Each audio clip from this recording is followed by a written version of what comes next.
Le film commence avec un magicien nommé Merlin qui apparaît pour annoncer l'arrivée d'un nouveau guerrier qui retirera une épée légendaire et sauvera le royaume de Camelot.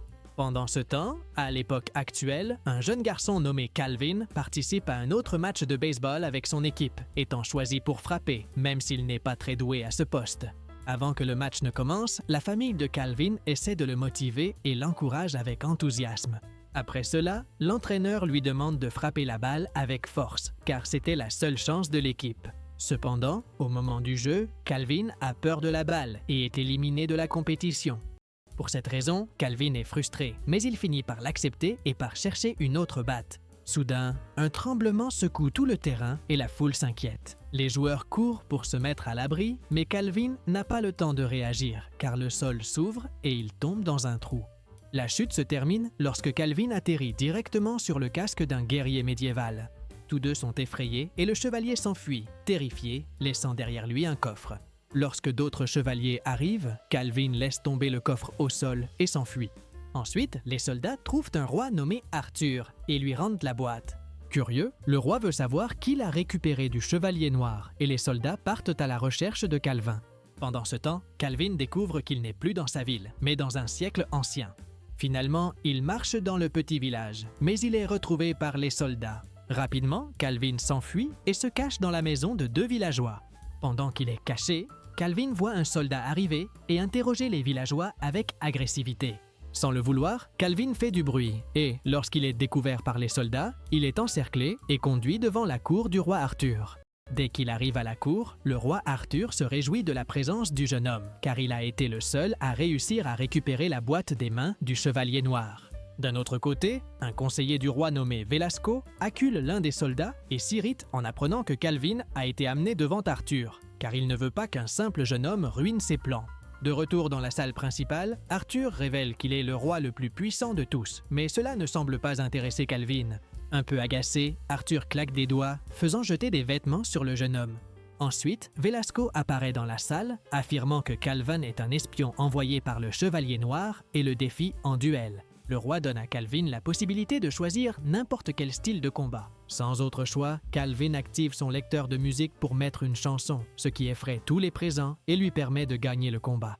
Impressionné par lui, Arthur l'invite à dîner. Cependant, comme il s'agit de plats différents et exotiques, Calvin finit par tout donner au chien. Alors, la princesse, nommée Katie, s'intéresse à Calvin et lui pose des questions sur la ville où il était né. Il répond qu'il vient de Reseda, un quartier en Californie. Sur ce, le roi décide de l'appeler Calvin de Reseda. Katie affirme que la mission de Calvin est de vaincre le puissant chevalier noir car il a été choisi pour sa détermination et les astuces qu'il a montrées dans la salle. Cependant, Calvin n'a pas vraiment confiance en cela, disant qu'il n'est qu'un jeune homme ordinaire. Malgré cela, tout le monde continue de croire que Calvin est suffisamment puissant pour vaincre le chevalier. Alors, une autre princesse nommée Sarah recommande que Calvin s'entraîne avec un maître appelé Kane, qui était très habile. Arthur considère que c'est une idée brillante et ordonne à Calvin de se préparer. Plus tard, une servante conduit le jeune homme à sa chambre et il en profite pour tout observer. Ensuite, Calvin part à la recherche des toilettes du château. En sortant dans les couloirs, Velasco apparaît et le coince contre le mur, menaçant de le tuer sur le champ. Cependant, Calvin parvient à s'échapper et retourne dans ses appartements. Une fois seul, Calvin s'entraîne à un art martial, mais il finit par être surpris par Katie. Après cela, ils commencent à discuter et Katie lui dit qu'elle est venue le voir sans la permission du roi. Profitant de l'occasion, Calvin lui demande de l'aider à retourner à Reseda, car ses parents devaient sûrement être inquiets. Après y avoir réfléchi un instant, Katie dit que le magicien Merlin pourrait l'aider.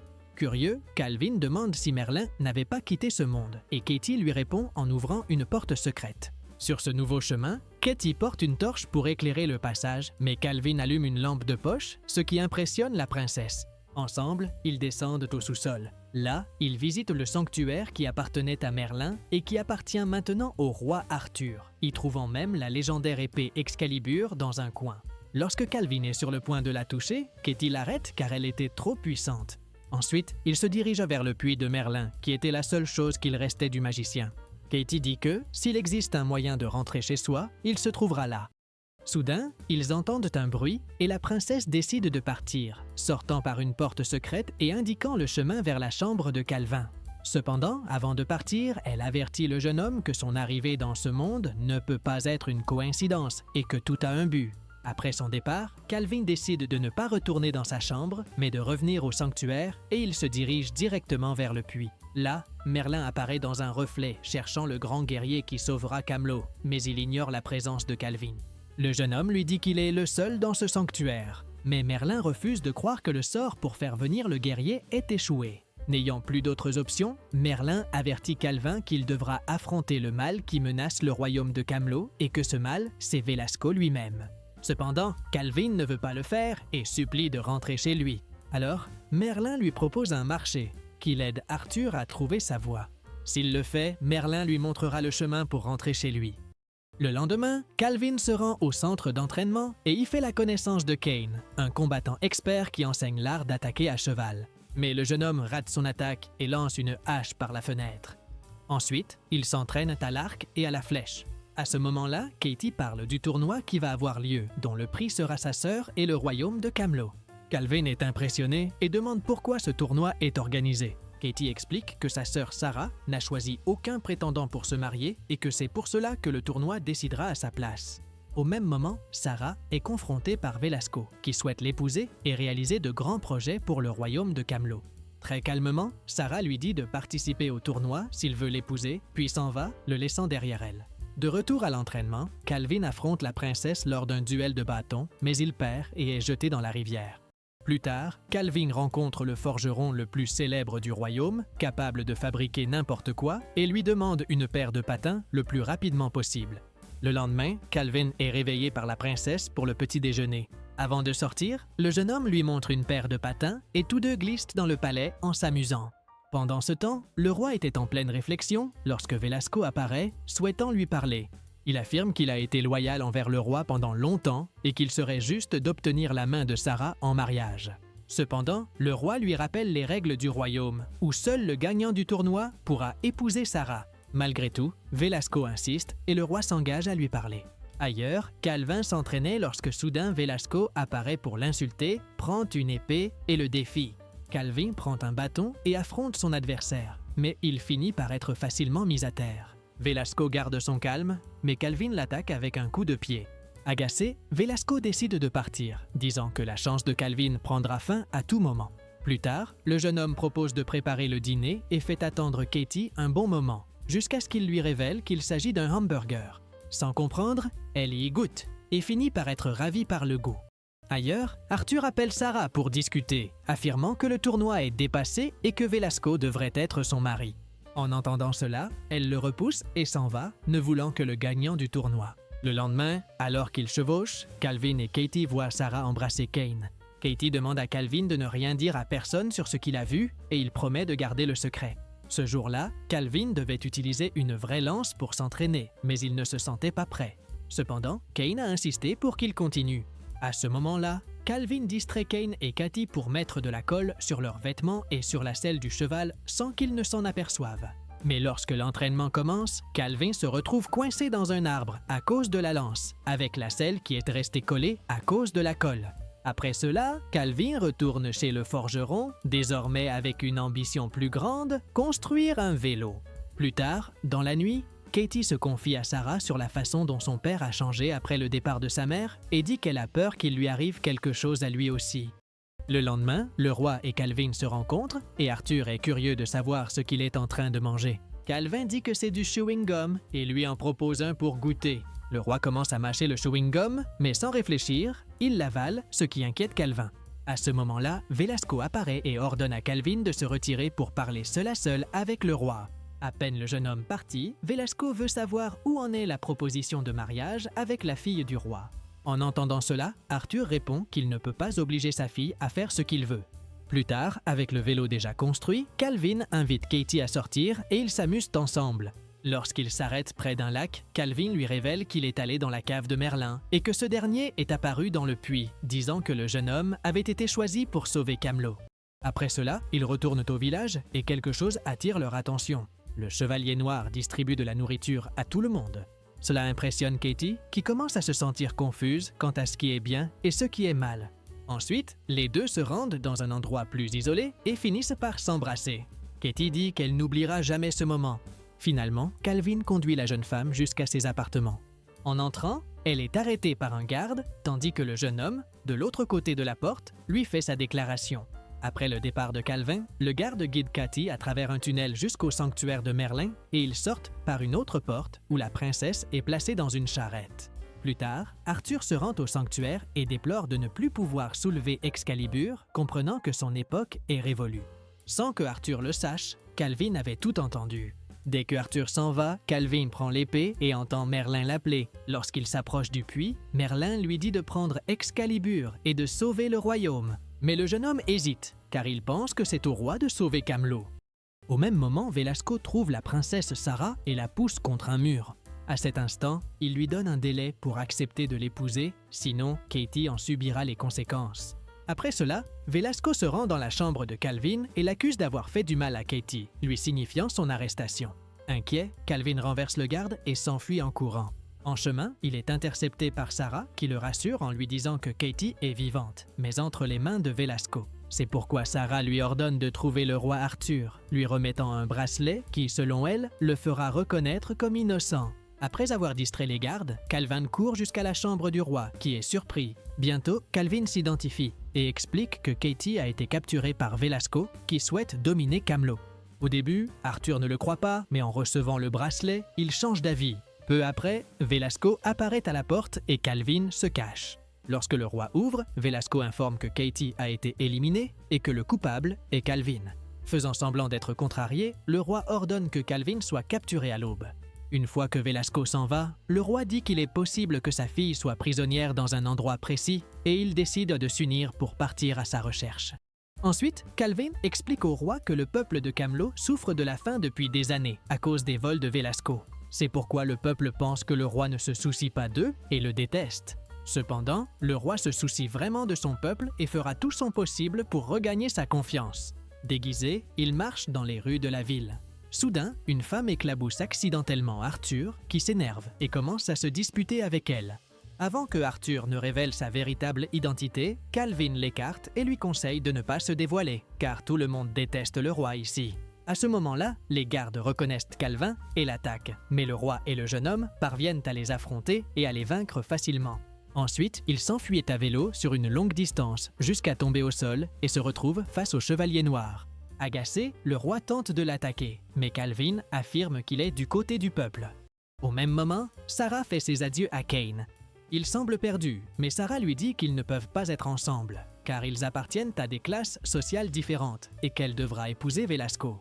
Pendant ce temps, le roi et le jeune homme attendent que la cavalerie passe. Lorsque le danger s'éloigne, ils montent à cheval pour poursuivre leur voyage. En chemin, Arthur se confie en disant qu'il n'est plus le même roi qu'avant, qu'il a perdu sa vitalité et sa force. Il marche pendant des heures jusqu'à la tombée de la nuit. Déterminé, ils traversent des eaux sales jusqu'à atteindre une grande tour. Là, ils parviennent à entrer sans être vus. Ils traversent le château, mais un garde reconnaît Arthur et tente de lui parler. Comme il est distrait, Calvin surgit derrière lui et l'attaque. Après un long trajet, ils trouvent enfin Katie prisonnière. Le roi essaie de briser la grille avec force, mais il n'y parvient pas. Alors, le jeune homme cherche quelque chose dans son sac à dos qui pourrait aider et sort un couteau suisse capable d'ouvrir les serrures. Après plusieurs tentatives, il parvient à ouvrir la grille et libère Katie. Au même moment, un garde trouve quelque chose de suspect et alerte les autres pour qu'ils cherchent Katie, qui s'est échappée. Mais en sortant, le roi renverse à nouveau un autre garde. Lorsqu'ils essaient de partir, ils sont encerclés par des soldats prêts au combat. Pour se protéger, Calvin révèle qu'il a apporté l'Excalibur et la remet au roi. Avec cela, une bataille commence et les héros parviennent à vaincre les gardes un par un. Cependant, l'un des soldats capture Katie et tente de la jeter du haut de la tour. Au moment crucial, Calvin active un laser sur l'un de ses dispositifs, faisant tomber le garde dans l'eau. Finalement, le père et la fille s'enlacent et entament le retour vers le royaume de Camelot. En chemin, le roi demande à Calvin de s'agenouiller. Avec honneur, il le déclare chevalier, protecteur et défenseur des lois du royaume. Calvin accepte en serrant la main d'Arthur. Plus tard, Velasco et Sarah se rencontrent et la princesse décide d'épouser le méchant pour protéger sa sœur. Mais au moment où Velasco s'apprête à l'embrasser, Arthur et les autres apparaissent. En voyant que sa sœur est vivante, Sarah serre Katie dans ses bras avec émotion. Faisant comme si de rien n'était, Velasco fait ses adieux au roi et se dirige pour participer au tournoi. Agacé, Calvin demande pourquoi il laisse Velasco partir après tout ce qu'il a fait. Arthur lui répond qu'au moment opportun, Velasco paiera les conséquences. Peu après, le tournoi commence. À ce moment-là, le roi présente ses excuses à tous pour ses erreurs de gestion et permet à quiconque de participer au tournoi pour conquérir la main de Sarah et le royaume de Camelot. Grâce à cela, Kane, qui ne pouvait pas concourir auparavant, se prépare maintenant à affronter ses adversaires. Les vedettes du championnat sont Kane et Velasco, qui battent 1 à 1 les participants, restant toujours solides et prêts pour le prochain combat. À la fin, le roi annonce le combat final entre Kane et Velasco, et le gagnant obtiendra Sarah et le royaume. Les 2 chevaliers se préparent et avancent l'un contre l'autre. Cependant, sur le casque de Velasco, une pierre précieuse commence à refléter la lumière, ce qui distrait Kane et le fait perdre. Déçu, le roi déclare Velasco vainqueur, mais Calvin lui rappelle les règles en soulignant que celui qui reste à cheval continue dans le tournoi. Alors Velasco exige ce qui lui revient, Camelot et la main de Sarah. Cependant, le roi demande du temps, car l'autre chevalier n'est pas encore tombé de son cheval.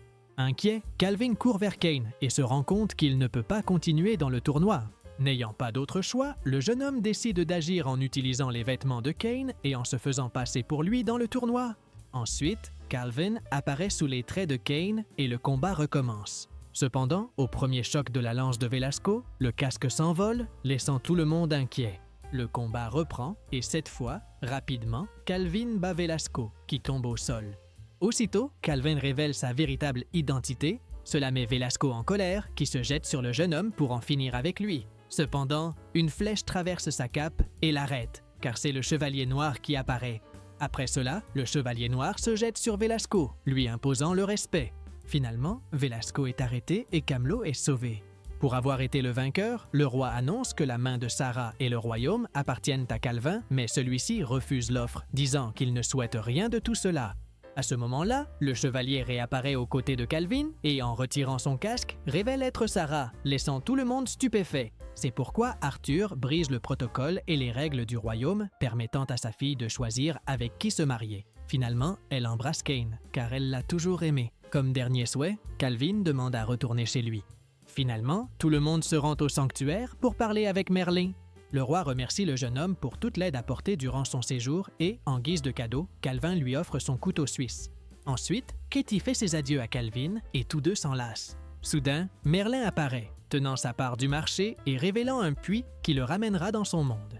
Rapidement, Calvin saute et revient juste avant le match de baseball, étant appelé pour frapper.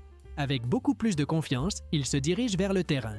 Dans la scène finale, malgré les moqueries des adversaires, Calvin se souvient de tout ce qu'il a vécu et des expériences qu'il a eues dans le passé. Lors de sa première tentative, il frappe la balle avec force et court pour terminer la partie. Tout le monde le célèbre. Soudain, Calvin voit Katie et le roi qui sont venus dans ce monde pour lui rendre visite, et c'est ainsi que le film se termine. Si tu as aimé cette vidéo, n'oublie pas de t'abonner à la chaîne, de liker et profitant pour regarder d'autres résumés incroyables qui sont disponibles pour toi. Je vous dis au revoir pour l'instant et on se retrouve dans la prochaine vidéo.